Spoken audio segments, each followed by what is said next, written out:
December the 1st, 2015. A day that no Chennaite will forget. What started as just another morning changed in moments, and perhaps that was the first time in the history of Chennai people started asking when the rain would stop.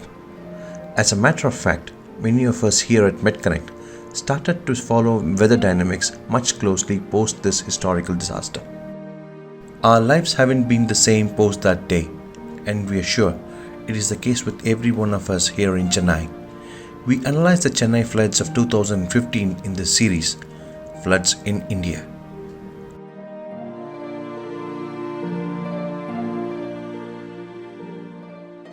The precursor for the heavy rains for Chennai was not just a single event, but a series of events that culminated on December 1st, 2015. 4 million people were affected economically, mentally, and physically. There was very heavy rainfalls on November 8th, 9th, 12th, 13th, 15th, and 23rd, and of course, the dreaded December 1st. As we mentioned in one of our earlier videos in the series, nature always sends you warning signals, and it's upon us to understand. But as always, we didn't notice. Here are some of the mind-boggling figures of rainfall that happened between December 1st and December 2nd of 2015. 49 centimeters at Tambaram, 47 centimeters at Chembarambakam, 42 centimeters at Marakanam, 39 centimeters each at Chengalpet and Ponneri, 38 centimeters each at Sriperumbudur and Cheyyur, 35 centimeters at Chennai Airport, 34 centimeters in Mahabalipuram, Punamalli, Red Hills and Chennai City. 28 centimeters being the lowest rate recorded in Tharamani, Cholavaram, Thamaraipakam and Maduranthakam. Areas like Jafar Khanpet, Adayar, Velachery, T Nagar, Saidapet, Perumbakam, Pallikarnai, Tharamani, Virugambakam, Mudichur, Ambattur Industrial Estate, Vadakarai, Thiruverkadu, Vyasarpadi, Arumbakam, MMDA, KK Nagar, Ikattangal, Maraimalai Nagar, Vandalur, Urapakam, Guruarvind, Pallavaram, Tirunelmalai were one of the worst affected.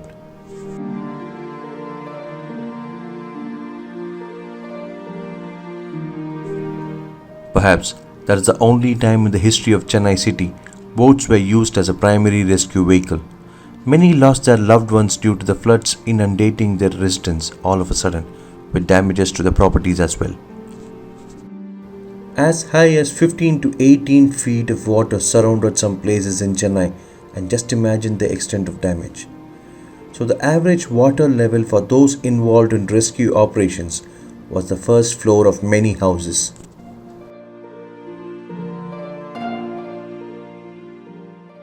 The extreme rainfall event that occurred over Chennai was because of a depression generated over the warm Bay of Bengal, which brought huge moisture and resulted in heavy precipitation over the southeast coast of India.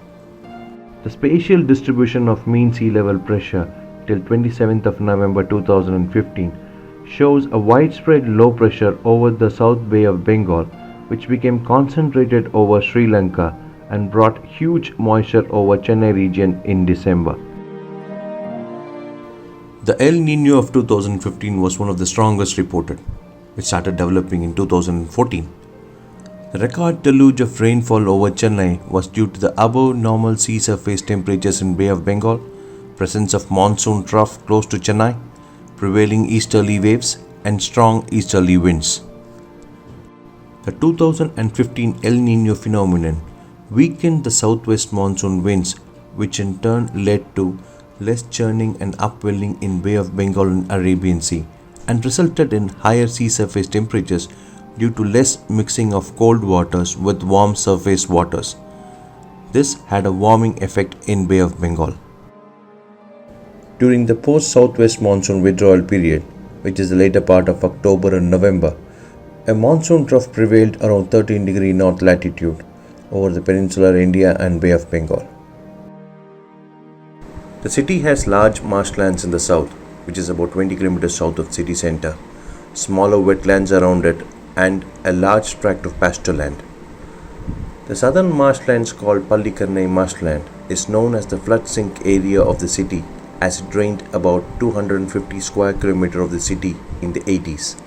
The marshland that was around 5,000 hectares during independence got reduced to almost 600 hectares around 2010-2011.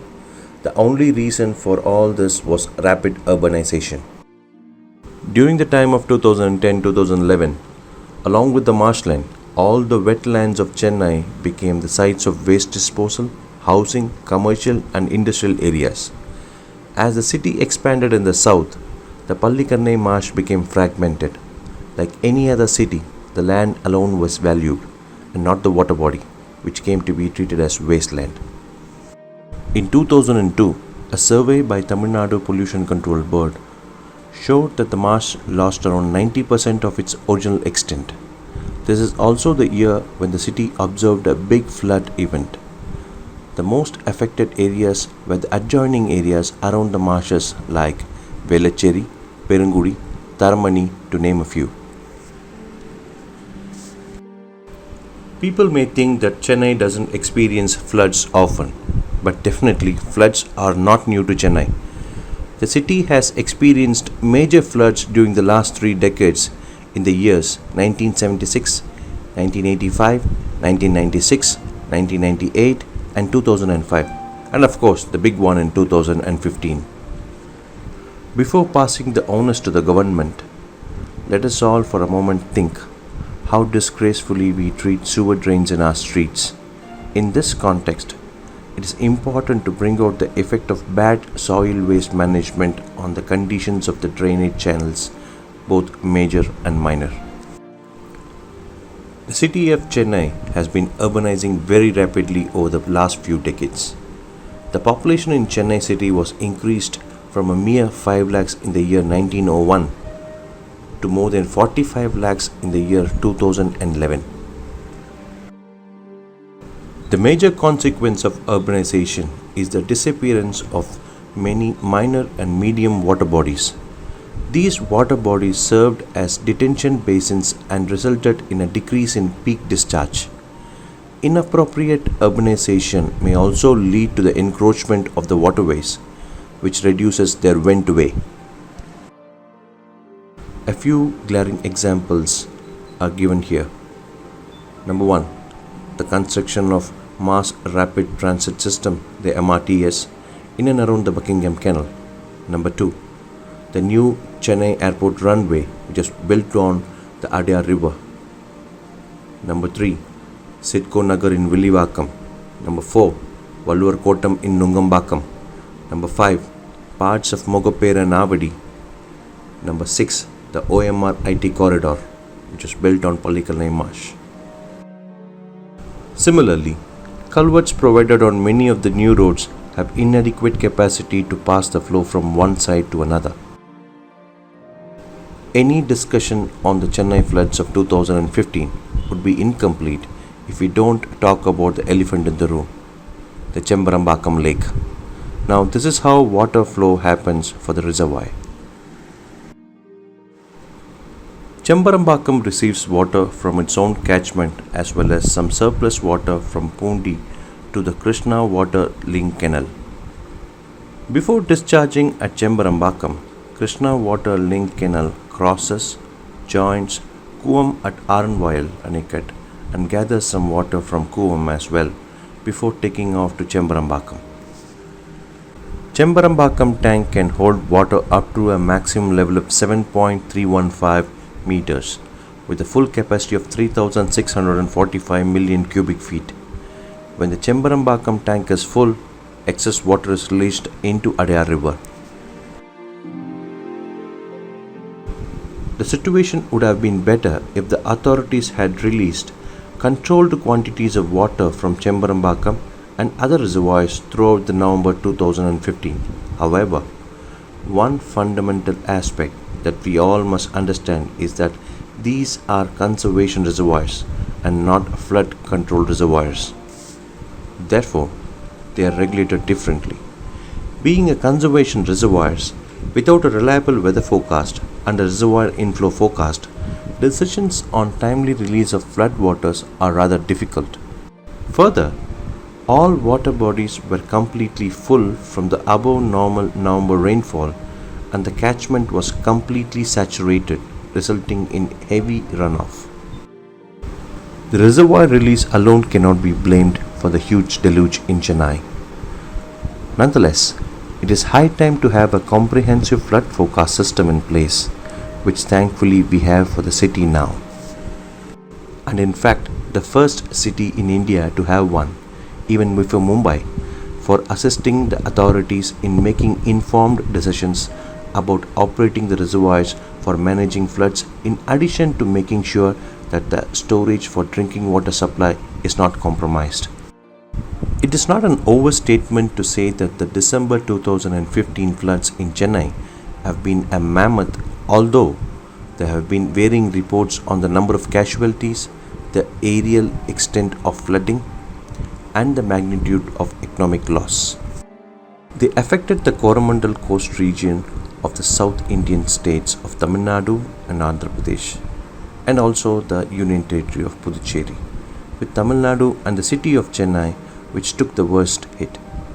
More than 400 people were killed and over 18 lakh people were displaced.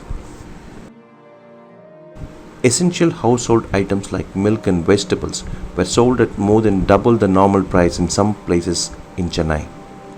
As the state electricity board had suspended power as a precautionary measure for almost a week, most of the residents of the city and its neighborhood who had stocked milk and vegetables were unable to preserve them for long. Large queues were seen in places where milk was being sold. Despite this, famous Coimbatore vegetable market was cut off from the city, leading to spiraling vegetable prices. The floods severely impacted the food availability for initial days, but the community was supported by non-governmental organizations and other agencies, where volunteers started to give ready-to-eat food materials, condensed milk, etc. People heavily depended on the food supplied by these philanthropists. Kadlur district was the most affected. When we discuss the whole episode of Chennai floods, the spirit of Chennai needs to be applauded, and perhaps something we must all be proud of. No one really knows what it is, but the closest one can come to describe it would be to use the word resilience. The city showed its grit, and in fact, it was back on its feet in a couple of days. We wonder every now and then, what is it about Mumbai and its people that makes them come together, stronger than the rain that was battering them? We all thought it was that part of the country alone, but it isn't, because we all saw the same thing happen in Chennai, through the day and all night long.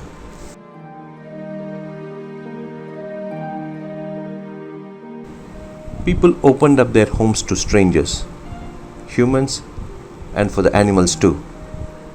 They filled their online wallets with money and generously offered to recharge phone numbers.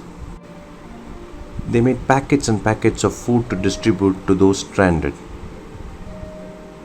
In a sweet, infallible gush of innate goodness, people on Twitter came together to act as go-betweens for those who were stranded and those who were offering help in any form. All these happened in Chennai, twice as fast, thanks to social media. We are sure that those of you watching this would have got similar messages from your friends. All it takes is one tragedy bigger than us, one calamity that threatens to defeat us completely, before we reach deep, deep within for reserves of that unique thing that sets us apart and refuses to be beaten.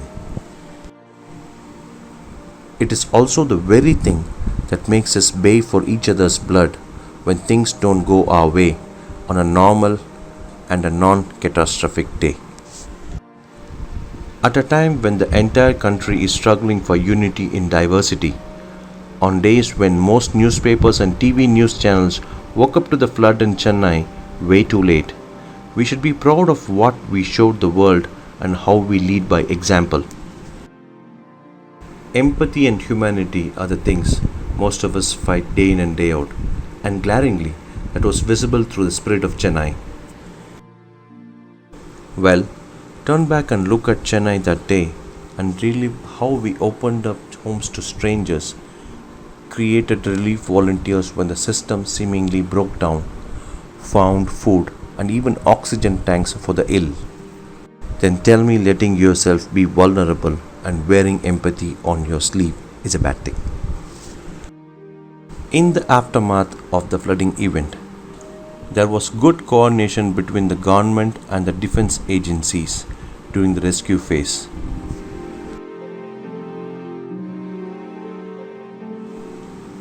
Many volunteers came up with their helping hand during the initial stages of the rescue operations. Also, many organizations and youths split into different groups, joined hands in rescuing people, which blurred the cultural differences among communities. All the mosques, churches and temples were open to the flood victims, were also served food even after flood water drained out from the arterial roads. Many of the low-lying areas continued to be flooded with sewage due to silting and blockage of drains with plastic, mattresses and sundry material. Authorities gathered nearly 25,000 sanitary workers to clean the stinking garbage piled up over the preceding several days to prevent spreading of diseases. After the floods, garbage piled up to 8,000 to 10,000 tons.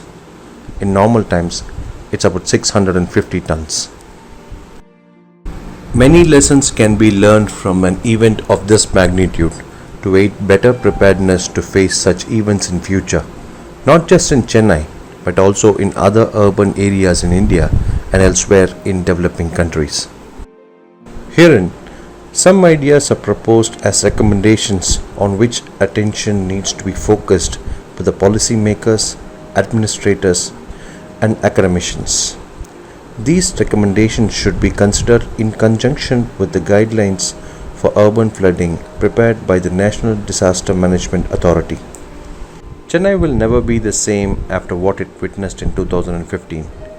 The interest in weather among the common man has only compounded thereon. It is a proud fact that Tamil Nadu has most number of amateur weather bloggers, post the Chennai Floods of 2015 in particular, closely followed by Maharashtra.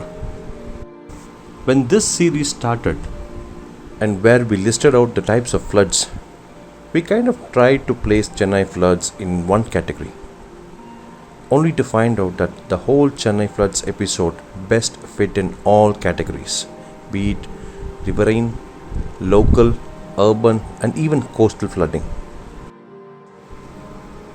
We have learned a lot from the past and we have come a long way since then. But are we going to effectively utilize our learnings in the future? Well, the answer lies in the hands of every Chennaite watching this video. Thank you for watching this video. Please share it with your family and friends. Subscribe to our channel and hit the bell icon for instant notification. Until then, this is Sriram Sridhar signing off for MedConnect.